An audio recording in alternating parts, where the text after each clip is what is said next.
Bonjour à tous et bienvenue dans cette nouvelle étude de cas. Aujourd'hui, on est avec Wendy à Châtelet dans le bien qu'elle vient d'acheter justement aujourd'hui. Aujourd'hui, on va découvrir une nouvelle fois l'envers du décor. Wendy va nous expliquer pièce par pièce ce qu'elle va faire comme projet. Et ce qui est intéressant aussi, vous le verrez avec l'histoire de Wendy, c'est que Wendy, elle a rejoint le coaching fin janvier 2020. On est actuellement au mois de septembre, donc à la fin septembre 2020, et elle est déjà propriétaire. Bon, tu as été un petit peu arrêtée par le Covid, mais quoique, dès qu'on a été déconfiné, elle y a été. Et vraiment, ça montre que quand on est motivé, que quand on applique les conseils qu'on reçoit, quand on est accompagné et qu'on se donne les moyens de passer à l'action, en fait, ça peut très rapidement se matérialiser et ça a été son cas. Et en ça, son histoire est inspirante. Wendy, est-ce que tu sais commencer à nous faire le tour du propriétaire pour nous expliquer ton projet? Bien sûr.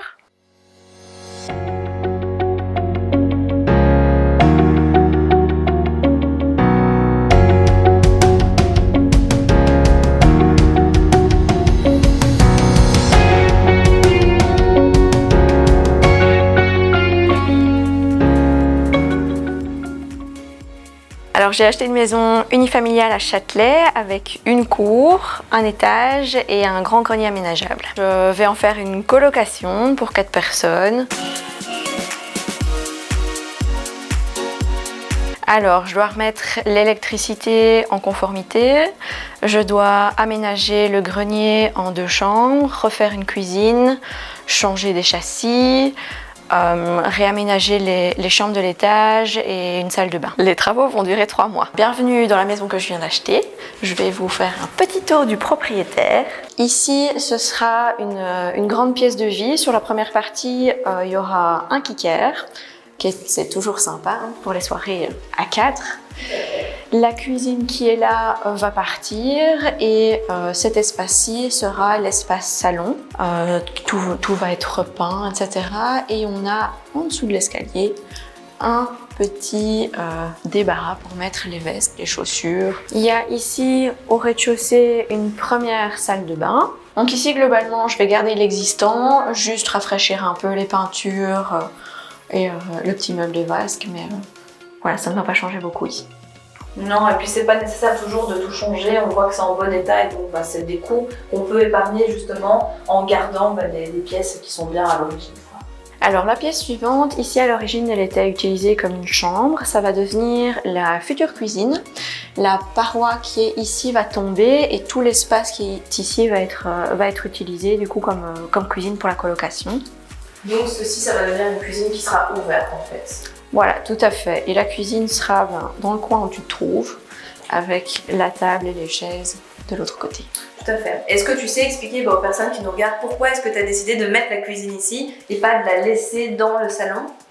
Alors c'était un petit souci technique. En fait, je dois changer la chaudière qui est pour l'instant dehors dans la remise.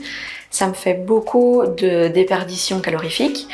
Et comme on va changer cette chaudière, en fait, on va la ramener à l'intérieur et elle va venir se positionner ici dans le coin. Et comme toutes les arrivées d'eau, du coup, partiront de là, c'était beaucoup plus facile d'avoir la cuisine ici que de tout ramener là où la cuisine existante se trouve. Yes, et c'est un point important justement que Wendy nous explique ici, c'est que plutôt que de commencer en fait à faire plein d'installations différentes qui vont vous coûter beaucoup d'argent, qui vont certainement retarder votre chantier, qui vont peut-être donner lieu à des malfaçons, parfois c'est mieux effectivement de se greffer sur quelque chose qui est existant ou du moins qu'on va bouger, de faire tout partir à un endroit. Donc pensez-y, tout ce qui est arrivée, évacuation, tous les postes de ce type, c'est vraiment intéressant de réfléchir de manière intelligente pour vous faire gagner du temps, de l'argent et éviter quelques soucis en plus. Donc ici il y avait un petit point positif à cette maison, c'était la cour qui est vachement sympa. Donc ici une table pour 4 personnes avec la cuisine qui est juste à côté, je pense que ça va vraiment apporter un plus. Une annexe qui va servir de buanderie. Donc il y aura ici la machine à laver et le sèche-linge. Alors pourquoi j'ai décidé de faire la buanderie? Ici en fait c'était déjà utilisé comme une buanderie, il y a déjà des arrivées d'eau qui sont là. Donc en fait je vais simplement la réutiliser telle qu'elle était avant, juste la débarrasser, la rafraîchir un peu. Et la chaudière qui est là, qui s'en va. Exact. Qui va être déplacé dans la cuisine. Exactement. Encore une fois, ça montre bien que vraiment Wendy, elle a vraiment réfléchi à comment garder le maximum pour supprimer les coûts inutiles. Et donc ici c'est clair, il y a tout qui est là. Et puis c'est sympa aussi, je trouve, que ça soit en dehors plutôt que ça se retrouve dans la cuisine, dans la salle de bain ou autre. Ça permet d'avoir son espace si on veut étendre du linge, etc. Une pièce séparée, c'est vraiment bien. Donc c'est une très bonne idée. Oui, puis ce qui est sûr, au moins comme ça, c'est qu'il n'y aura pas de nuisance sonore pour les gens qui dorment. Ça c'est sûr.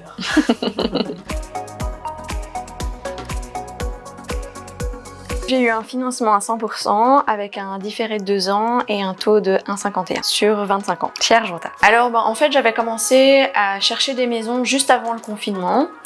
Et pas de chance, on a été en lockdown, plus de visites, plus rien. Donc j'ai continué quand même à regarder les annonces. Et je suis tombée vers la fin du confinement sur l'annonce de cette maison-ci.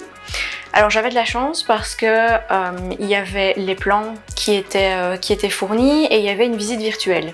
Donc je pouvais vraiment faire une bonne idée de la taille des pièces, de leur agencement, vraiment du potentiel de la maison et déjà réfléchir comment je pourrais éventuellement réutiliser certaines pièces, où je pourrais les diviser, ce que je pourrais faire avec. Donc dès qu'on a été déconfiné, j'ai demandé une visite et j'ai tout de suite pris l'entrepreneur avec moi puisque je savais déjà que la maison m'intéressait et que du point de vue agencement c'était bon. Donc je voulais avoir tout de suite une idée du coût des travaux. Je l'ai visité un mardi. Elle m'a convaincue. Je voulais quand même avoir la confirmation d'Elodie. On est revenu la voir le jeudi, je pense. Ouais. Et le jour même, on faisait une offre et elle était acceptée le samedi midi. Et ce qui est intéressant de retenir dans cette histoire et que tu n'as peut-être pas dit, c'est qu'il y avait énormément de concurrence en fait sur ce Oui, bien. tout à fait. En fait, la maison se prête bien à la division. Et d'ailleurs, il y avait eu un premier projet de division des anciens propriétaires qui voulaient en faire 5 cotes, qui n'ont finalement pas fait et le projet a expiré. Mais du coup, à la mise en vente de la maison, il y avait beaucoup de candidats investisseurs qui avaient envie soit de reprendre ce projet-là, soit simplement de la diviser en 2 appartements. Et là où j'ai encore eu de la chance, c'est que la ville de Châtelet impose une surface minimum par appartement que le rez-de-chaussée n'avait pas. Ou en tout cas, il fallait discuter alors pour inclure la cour. Dans ce cas-là, alors ça pouvait passer. Souvent, on dit que quand c'est pour soi, ça se fait facilement. Et c'est vrai parce qu'il y avait énormément de personnes intéressées. Il y avait déjà eu beaucoup de visites, comme tu le disais, pas que spécialement pour de la division, mais même juste pour le projet, le garder en tel quel. Et ici, toi t'as été, et ça a été de manière fluide, en fait tout s'est vraiment bien agencé, donc ne perdez pas espoir. C'est pas parce que parfois vous allez visiter des biens que ça ne va pas ou que votre offre n'est pas acceptée, c'est certainement parce qu'il y a un meilleur projet qui vous attend. Et encore une fois, moi je suis vraiment convaincue que quand c'est pour soi, ça se fait, et ça se fait vraiment naturellement, sans stress, et c'est exactement le cas que t'as eu. Oui. T'as eu ton financement rapidement, l'expertise s'est super bien passée, oui, tout à fait. t'as signé l'acte, là les travaux ont démarré, c'est fluide. Donc si vous voyez que vous rentrez dans un projet et qu'il y a trop de barrières à l'entrée, chaque fois quelque chose qui vient en plus alourdir le projet qui est compliqué, parfois il vaut mieux retirer et, comme on pourrait dire métaphoriquement, reculer pour mieux sauter par après. Alors parce que toute seule, je pense que j'aurais pas eu le cran de me lancer et que je voulais être accompagnée et être certaine de ce que je faisais et que les idées que j'avais étaient les bonnes. Tous les bons conseils que j'ai pu avoir, en plus Hello, super sympa. Et toutes les astuces, la définition de la stratégie dès le départ pour bien savoir où on va, comment on met ça en place, etc. Franchement, c'était vraiment bien. Donc là, on a un super papier peint qui est encore en franc belge. Ça ne se voit pas partout. Je pense que je vais l'encadrer d'ailleurs.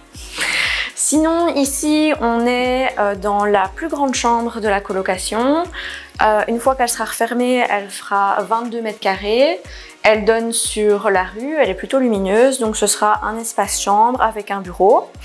Et la petite pièce bleue à côté, en fait, va être coupée en 2. Elle va être sur la partie droite, ce sera le dressing de cette chambre-ci. Et la partie gauche va en fait devenir une cage d'escalier pour accéder au grenier. Alors dans le chapitre des œuvres d'art, il faut quand même signaler les 4 couches de papier peint, toutes plus moches les unes que les autres, je pense. Et alors cette très jolie découpe qui, je pense, devait être un passe-plat ou dans l'idée d'un passe-plat, qui n'est pas découpé à l'équerre du tout et absolument pas aligné avec la petite fenêtre du dessus non plus. La cuisine en fait qu'ils avaient fait ici, c'était dans le cadre de la division en 5 logements qu'ils avaient voulu faire. Donc il y avait un logement sur cet étage-ci, 2 au rez-de-chaussée et 2 dans le grenier. On a encore ici une deuxième salle de bain. Celle-ci n'est par contre pas en état du tout, il faut complètement la refaire. Il faut tout casser, il faut réagréer le sol. Cette baignoire va partir, il y a un cafard dedans d'ailleurs, et ça va devenir une douche. Les meubles vont changer, enfin en fait on efface tout, on recommence, et ça s'en va aussi. Il y a tout qui part. Et tout dans part. cette pièce, encore une fois, ça sent la bonne affaire aussi. Ici, particulièrement. Alors, deuxième chambre de l'étage. Donc celle-ci, c'est une chambre qui est un peu plus petite, qui fera 11 mètres carrés, mais qui donne sur l'arrière, qui est aussi très lumineuse et qui a l'avantage d'avoir un petit balcon qui donne sur la cour.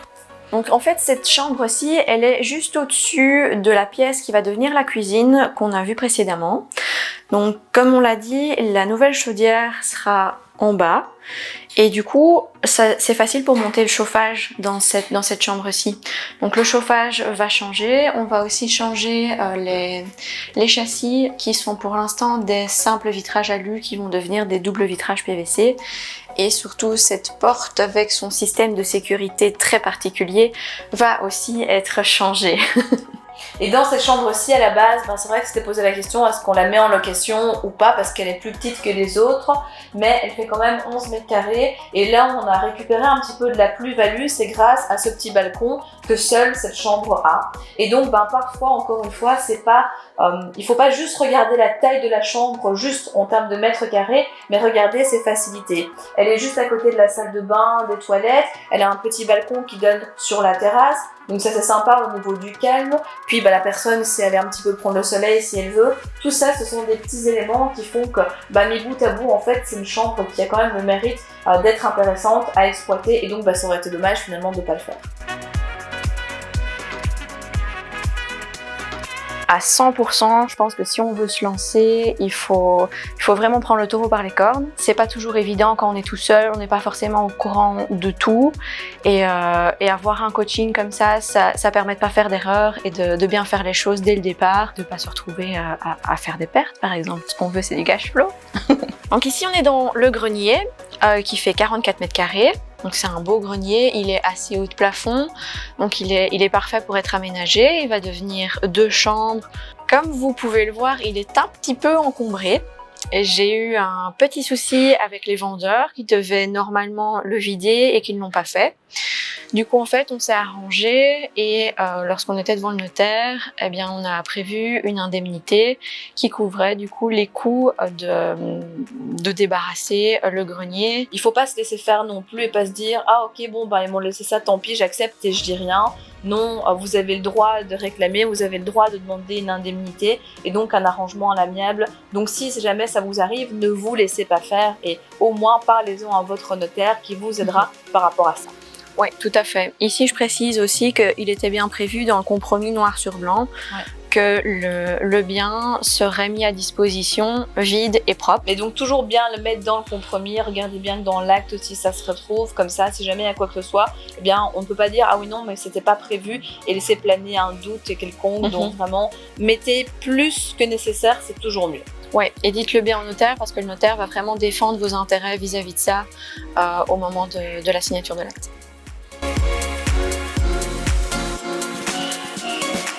Je pense qu'il faut vraiment faire le pas, se lancer, commencer à se renseigner, prendre un coaching si on n'est pas sûr de soi, suivre les cours, mais il faut commencer. Et dès qu'on commence, les choses vont commencer à s'enchaîner et ça va se faire tout seul. Aujourd'hui, vous avez découvert l'étude de cas de Wendy qui est devenue propriétaire aujourd'hui.